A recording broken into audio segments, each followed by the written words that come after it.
Well, I thought I'd post a quick video here on what I'm up to now.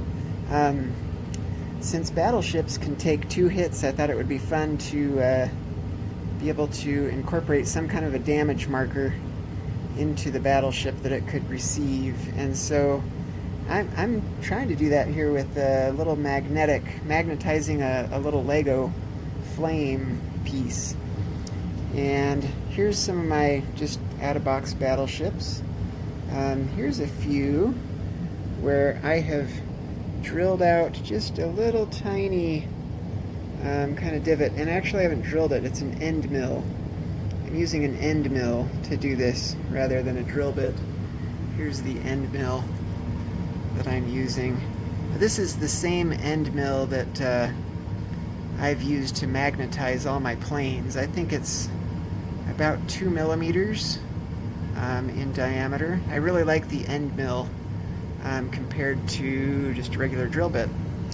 So I'll pause it and then I'll show you what else I'm doing here after that.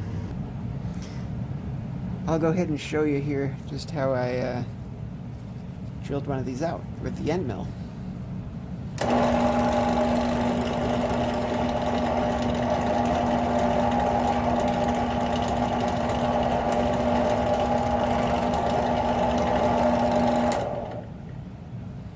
Didn't go very far, you know. Just it's maybe a millimeter deep, maybe a tad more than that. Not much, just a tiny bit. I'm going to go ahead now and finish the rest of these off, and then I'll show you what I'm doing next. Well, the next step here, you can see I'm just using some of this Rust-Oleum magnetic paint, and I'm just going to put some of this magnetic paint in the little hole that I drilled out, and I'm doing that rather than a magnet because then the polarity of my magnet in the Lego piece doesn't matter because the paint is not polar. It doesn't have poles to it. It would stick to however I did the magnet if I messed some of them up or whatever. So that's just the way I'm doing it. But so I'll show you here. So here's one of the Italian ones. Hopefully you can see that. I can't see exactly what's on the screen, but I'm just going to use a toothpick. I already mixed this paint up pretty good, and I'm just going to take a little drop of this and touch the toothpick into the hole. Get it to go down there into the hole that I've drilled out. And what I want to do is get this paint to come up flush and then maybe even a tad above the surface of the battleship. There, you can kind of see. And then I'm just going to set it over here and let it dry. I'm going to go ahead and do all the rest of these here, and then I'll show you what's next.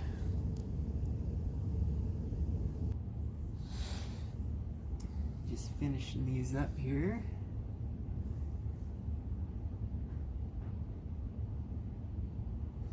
And most of these I put in the stern of the battleship, but there were a couple of the sculpts where it seemed to make more sense to put it in the bow,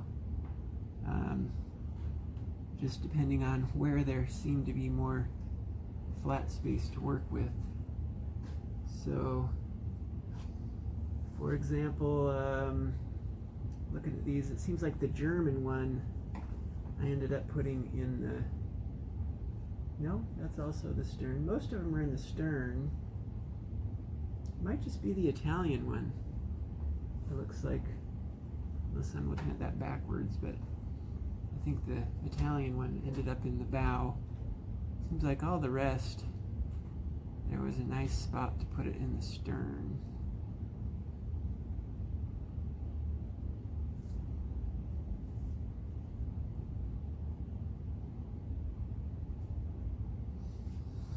Okay, I'm going to pause this again. Finish these up. Alright, this is the last one. These Anzac ones, these are also in the bow. I think it's just Anzac and Italy that I put the hole in the bow. Everyone else had a good spot to put it in the stern. And the way it kind of lined up, there's little molding blemishes on the sculpts, and for the most part, I just put the hole where the molding blemish was. There were a few.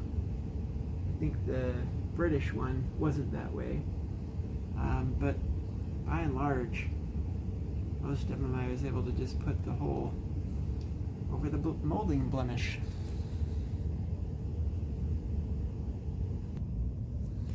So here's kind of the what they look like after you get the paint in them, the magnetic paint.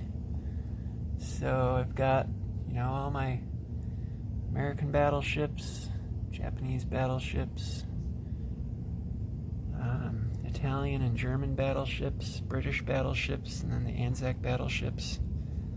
So they've all got paint in them. And as far as the little Lego markers, here's what I just ordered these off eBay, but I ordered two different kinds. I got this kind, and I just went ahead and put a 2mm magnet on that. So these ones, I just took a little 2mm magnet. I think that's, yeah, I think it's 2. And I just glued that on there. It's just super glued on. I also got these ones, also just off eBay. This is a 3mm magnet that I've got on there. And here is kind of the finished result here. So here's my American battleship. This is one I did a couple of days ago. It was the first one I did just to see if this would work, but that'll just stick on there. Pretty nice. Or I can use this one. It'll stick on there. And of course I'm gonna go ahead and paint these. That's kind of the next step here. So the aircraft carriers, of course, also take a hit. And the way I did my aircraft carriers is I just did magnetic paint on the flight deck, underneath the coat of paint and underneath the flight deck sticker.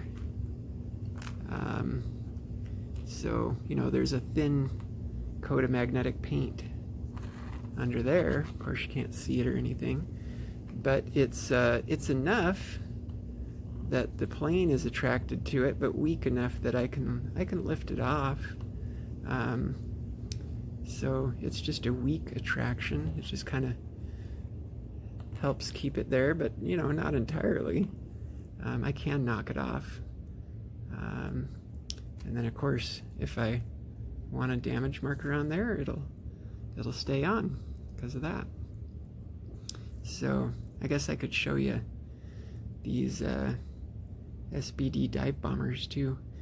These are just out of box. I just painted them kind of like what Panzer King described. I just used a glossy spray paint. This is the navy blue, and I primed it first, but then after that, then I just put on the decals. I really like how these have turned out so far. They're nice looking. There's all my U.S. carriers there. Hi, Melanie. So that's what I've been working on.